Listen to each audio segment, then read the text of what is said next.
Assalomu alaykum aziz YouTube muxlislari. Siz ko'rib turgan video lavha Mohir gulchilar tanlovining 5-bosqich 24-raqamli ishtirokchisi, Namangan viloyati To'raqo'rg'on tumanida yashovchi lineynik va liliya gullari qirolichasi Azizova Gulbar opamizning ijodiy ishidir. Ushbu video lavhada ishtirokchining o'z uyidagi mehnati, parvarishlagan gullari va go'zallikka bo'lgan mehri aks ettirilgan.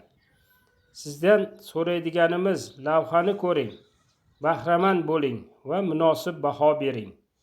Agar ushbu ishtirokchining mashaqqatli mehnati natijasi bo'lgan gullari sizga yoqqan bo'lsa, uni qo'llab-quvvatlang. Videoga like bosing, kanalga obuna bo'ling. Eng muhimi, video lavha ostida izoh, kommentariy qoldiring. YouTube videosi ostida eng ko'p mazmunli izoh, kommentariy to'plagan ishtirokchi tanlov g'olibi deb topiladi. Izoh, kommentariyda zo'r, omad kabi qisqa so'zlar va sizni ilhomlantiradigan fikringizni yozib qoldirsangiz, ishtirokchini yanada kuchliroq qo'llab-quvvatlagan bo'lasiz. Shuningdek, ushbu ishtirokchimizning qaysi gullari sizga manzur bo'ldi? Shu haqida ham fikringizni izoh kommentariyda yozib qo'ying. Bu biz uchun muhimdir. Qadrli gulsevarlar, bugungi ko'rsatuvimiz uzun bo'lganligidan sizlar bilan juda chiroyli, uzoq yillar davomida bir joyda o'sib har yili yanada ko'rkamlashib boradigan gul lineynik haqida gaplashamiz. Lineynikni ba'zi joylarda kunduzgi liliya deb ham atashadi. Sababi uning har bir guli odatda bir kun ochilib, keyin so'lib tushadi. Lekin bitta o'simlikda gul kurtaklari juda ko'p bo'lganligi uchun gullash jarayoni bir necha hafta, ayrim navlarda esa undan-da ko'p uzoq vaqt davom etadi. Eng yaxshi tomoni, lineynik juda injiq o'simlik, gul turi emas. To'g'ri joy tanlansa, yaxshi ko'chat ekib olinsa va dastlabki yillarda parvarishi to'g'ri qilinsa, keyinchalik u bog'da yillar davomida sizga gullab turadi. Lineynikning asosiy turlari. Avvalo, lineyniklarning navlari juda ko'pligini aytib o'tish kerak. Gullarning rangi bo'yicha ular sariq, limon rang, to'q sariq, qizil, pushti, olicharang, binafsha va deyarli qora tuslargacha uchraydi. Oq rangga yaqin ikki rangli va gulbaglarida yo'l halqasi yoki chiziqlari bo'lgan navlar ham bor. Gul shakli ham turlicha bo'ladi. Oddiy gulli navlarda gulbaglar soni nisbatan kam bo'ladi. Ikki qavatli, ya'ni mahroviy navlarda esa gulbaglar ko'proq bo'lib, gul juda hashamatli ko'rinadi. Bundan tashqari, gullari kichikroq bo'lgan navlar, juda yirik gulli navlar, gul poyasi baland bo'lgan navlar va past bo'yli navlar mavjud. Shuning uchun lineynik ko'chatlarini tanlayotganingizda faqat rangiga qaramasdan, uning bo'yi, gullash muddati, gul diametri va quyoshga bo'lgan talabiga ham e'tibor berish kerak. Yana bir muhim jihat bor. Lineynikning ayrim navlari erta gullaydi, ayrimlari o'rta gullaydi, ayrimlari esa kechroq gullaydi. Agar bog'imizga biz bir necha turdagi lineynik ekadigan bo'lsak, gullash muddati har xil navlarni tanlash orqali bog'dagi gullarni ancha uzoq vaqt davomida saqlab turish imkoniyatiga ega bo'lamiz. Endi eng muhim masalaga o'tamiz. Lineynik qayerga ekiladi? Lineynik uchun joy tanlashda birinchi navbatda yorug'likka e'tibor berish kerak. Ko'pchilik lineyniklarni quyoshni yaxshi ko'radi deb o'ylaydi. Kuniga bir necha soat to'g'ridan to'g'ri quyosh nuri tushadigan joyda gullashi yaxshi bo'ladi. Lekin O'zbekistonda yozgi issiqlikni ham hisobga olish kerak. Ayniqsa havo harorati juda yuqori bo'ladigan hududlarda o'simliklarni, ya'ni gullarni, ko'chatlarni kun bo'yi qattiq qizib ketadigan joyga ekish shart emas. Ertalab quyosh oladigan, tushdan keyin esa biroz yengil soya tushadigan joyga ekkan ma'qul bo'ladi. Ayniqsa juda issiq yozda bu usul o'simlikka yordam beradi. Lekin juda qalin soyaga ekish ham to'g'ri emas. Chunki yorug'lik yetishmasa barglari o'sishi yaxshi bo'lmay qoladi, ammo gullashi, susayishi ehtimoli ham bo'lishi mumkin. Lineynik gulini ekishda tuproq tanlash juda muhimdir. Lineynik tuproqni tanlashda ham unchalik injiq emas. Lekin eng muhim talablardan biri suv turib qolmasligi. Ya'ni og'ir, loyqa va suvni uzoq ushlab turadigan joyda lineyniklarning ildizlari zararlanishi mumkin. Shuning uchun tuproq unumdor, yumshoq va suvni yaxshi o'tkazadigan bo'lgani ma'qul. Agar tuprog'imiz og'ir bo'lsa, unga kompost yoki yaxshi chirigan organik modda qo'shish mumkin. Qumli tuproqda esa organik modda qo'shib, namlikni ushlab turish qobiliyatini yaxshilash foydalidir. Eng muhimi, yangi chirimagan go'ngni to'g'ridan to'g'ri ildiz yoniga ko'p miqdorda solmaslik kerak. Lineynikni qachon ekish kerak? Lineynikni ekish vaqti iqlimga qarab tanlanadi. Ko'chat ildizli holatda bo'lsa, bahor va kuz oylarida ekish qulay. Juda issiq yoz paytida yangi ko'chat ekishdan qochgan ma'qul. Chunki yangi ko'chat hali ildiz otib ulgurmagan bo'ladi va yuqori haroratda namlikni tez yo'qotib, nobud bo'lishi mumkin. O'zbekiston sharoitida bahorda havo hali juda qizib ketmasdan oldin yoki kuzda havo salqinlashgandan keyin ekish ancha qulay va samarali usul hisoblanadi. Ekish texnologiyasi. Endi lineynikni qanday ekishni bosqichma-bosqich ko'rib o'tamiz. Avvalo ko'chatning ildizlarini ko'zdan kechiramiz. Quruq, chirigan yoki shikastlangan qismlari bo'lsa, ularni ehtiyotkorlik bilan olib tashlash kerak. Keyin taxminan 30-40 sm atrofida keng chuqur qazib olinadi. Albatta, aniq o'lcham ko'chatning katta kichikligiga va tuproqning holatiga qarab o'zgaradi. Chuqurga yaxshi tuproq va kompost aralashmasi solinadi. Endi eng muhim joyi ildiz bo'g'izi va o'simlikning o'sishi nuqtasini juda chuqur ko'mib yubormaslik kerak. Lineynikni juda chuqur ekish ildiz otishi va keyingi o'sishiga salbiy ta'sir qiladi. Ko'chatni joylashtirib, ildizlari atrofiga yoyib chiqamiz. Keyin tuproq bilan to'ldirib, yengil bosamiz. Shundan so'ng yaxshilab suv beramiz. Birinchi suv berish tuproq bilan ildizlar orasida havo qolib ketmasligi uchun muhimdir. Sug'orish. Lineynik nisbatan chidamli o'simlik. Lekin chidamli ekan, umuman suv kerak emas degan tushuncha noto'g'ri. Ayniqsa yangi ekilgan ko'chat birinchi mavsumda muntazam namlikka muhtoj bo'ladi. Sug'orishda eng katta xato har kuni oz-ozdan suv berish. Bundan ko'ra tuproqning namligiga qarab kamroq miqdorda, lekin ildiz qatlamiga yetib boradigan qilib sug'orish yaxshiroqdir. Albatta, tuproq turi va havo haroratiga qarab suv miqdori o'zgaradi. Juda issiq kunlarda namlik tez bug'lanadi. Shuning uchun tuproqni tekshirib turish kerak. Tuproqning ustki qismi quruq bo'lishi har doim ham pastki qatlami ham quruq degani emas.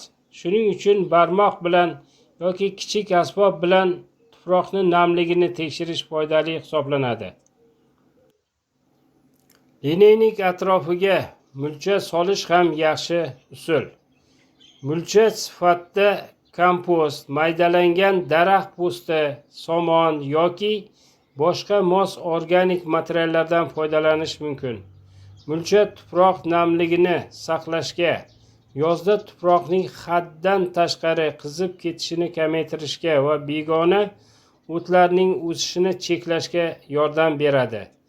Lekin mulchani o'simlikning markaziga, ya'ni o'sish nuqtasiga yaqin qilib solish yoki qalin qilib solib qo'yish kerak emas. O'g'itlash.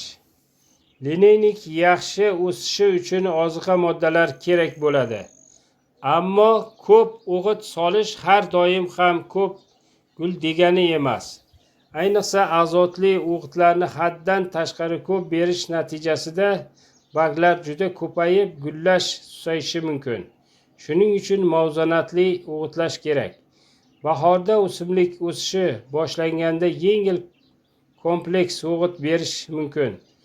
Gullashdan oldin esa fosfor va kaliy nisbati yuqoriroq bo'lgan o'g'itlardan foydalanish kerak.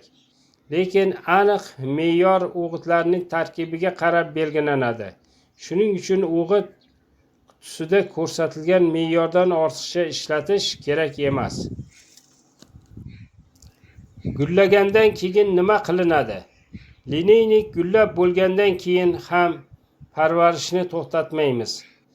So'lib qolgan gullarni olib tashlash o'simlikni ko'rinishini toza saqlaydi. Gul poyalari ham gullash jarayoni tugagandan keyin olib tashlanishi mumkin. Lekin yashil barglar darhol kesib tashlashga shoshilmaslik kerak. Chunki barglar fotosintez qilib va o'simlikning ildiz qismini oziqa to'plashda davom etadi. Barglar tabiiy ravishda sarg'ayib, quriy boshlagandan keyin ularni tartibiga qarab keltirish mumkin. Ya'ni kesish mumkin. Lineynikni ko'paytirish. Lineyniklarni ko'paytirishning eng asosiy usullaridan biri tupini bo'lish. Katta tup bir necha yil davomida o'sib, yon tomonlariga kengayib boradi. Shunday paytda uni ehtiyotkorlik bilan qazib olib, bir necha qismga ajratish mumkin. Har bir bo'lakda sog'lom ildizlar va o'sish nuqtalari bo'lishi kerak. Keyin bu bo'laklar alohida joylarga ekiladi. Tupni bo'lish uchun bahor yoki kuzning salqinroq davri qulay hisoblanadi. Juda issiq havoda bo'lish va ko'chat o'tkazish o'simlik uchun qo'shimcha stress bo'lishi mumkin. Kasallik va zararkunandalar. Lineynik nisbatan chidamli bo'lsa ham zararkunandalar va kasalliklardan butunlay xoli emas. Barglarni muntazam kuzatib turish kerak. Bargda dog'lar, sarg'ayish, qurish, g'alati izlar yoki hasharotlar paydo bo'lsa, sababini aniqlash zarur. Eng muhimi muammoni erta payqash. Kasallik yoki zararkunandalarni aniqlamasdan turib, turli dorilarni aralashtirib sepish to'g'ri emas. Avvalo muammoni aniqlash, keyin shu muammoga mos vositani tanlash kerak. Lineynik ekishdagi eng ko'p uchraydigan xatolar. Birinchi xato, ko'chatni juda chuqur ekish. Ikkinchi xato, suvi turib qoladigan joyga ekish. Uchinchi xato, juda qalin soyaga ekish. To'rtinchi xato, yozning eng issiq paytida yangi ko'chat ekish. Beshinchi xato, azotli o'g'itni haddan tashqari ko'p berish. Oltinchi xato, tuproqni doimo haddan tashqari nam holatda ushlash. Yettinchi xato, gullab bo'lgandan keyin barcha barglarni darhol kesib tashlash. Sakkizinchi xato, kasallik yoki zararkunanda sababini bilmasdan turib bir necha preparatni aralashtirib sepish. Xulosa qilib aytilganda, lineynik bu bog' uchun juda yaxshi tanlov. Uning ranglari va navlari juda ko'p. Gullari katta va chiroyli. To'g'ri joyga tanlansa, ko'p yillar davomida bir joyda o'sishi mumkin. Lineynik uchun asosiy talablar: yorug'lik, suvi yaxshi chiqib ketadigan unumdor tuproq, me'yorida sug'orish, muvozanatli oziqlantirish, munchalash va o'z vaqtida parvarish qilish. Eng muhimi, har bir navning xususiyati bir xil emas. Shuning uchun ko'chat sotib olayotganda nomini katta bo'lgandagi balandligi, gulning o'lchami, gullashi vaqti va quyoshga talabi haqida ma'lumot olish juda muhimdir. Eng muhimi, har bir navning xususiyatiga qarab olish kerak. Shuning uchun ko'chat sotib olayotganda navning nomi, katta bo'lgandagi balandligi, gulining o'lchami, gullash vaqti va quyoshga talabi haqida ma'lumot olish juda muhimdir. Agar siz bog'ingizda bir necha xil lineynik ekib, ularni rang va gullash vaqti bo'yicha to'g'ri tanlasangiz, yoz mavsumida juda chiroyli gulzor yaratishingiz mumkin.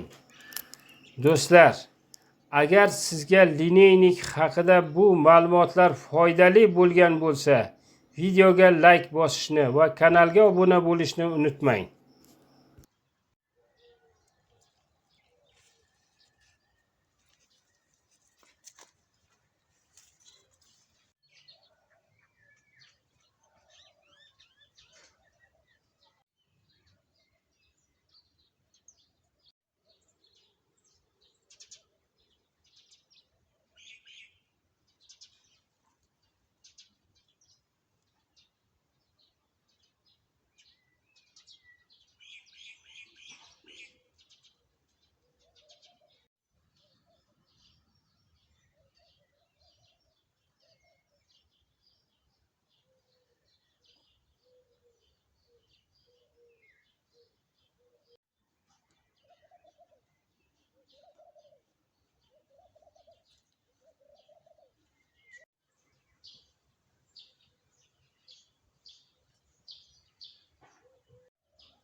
Mohir gulchilar tanlovi mehr, sabr va go'zallikka oshno qalblar uchun yaratilgan go'zal tashabbusdir. Ushbu tanlov orqali gulsevar insonlarni qo'llab-quvvatlash, tajriba almashish va yurtimizni yanada go'zal, obod va yashil maskanga aylantirishga hissa qo'shishni maqsad qilganmiz. Barchangizning xonadoningizdan gullar fori, mehr va fayz arimasin. Uyingiz gulzorga, hayotingiz esa quvonch va barakaga to'la go'zal maskanga aylansin. E'tiboringiz uchun tashakkur. Barcha ishtirokchilarga ilhom, omad va guldek chiroyli natijalar tilaymiz.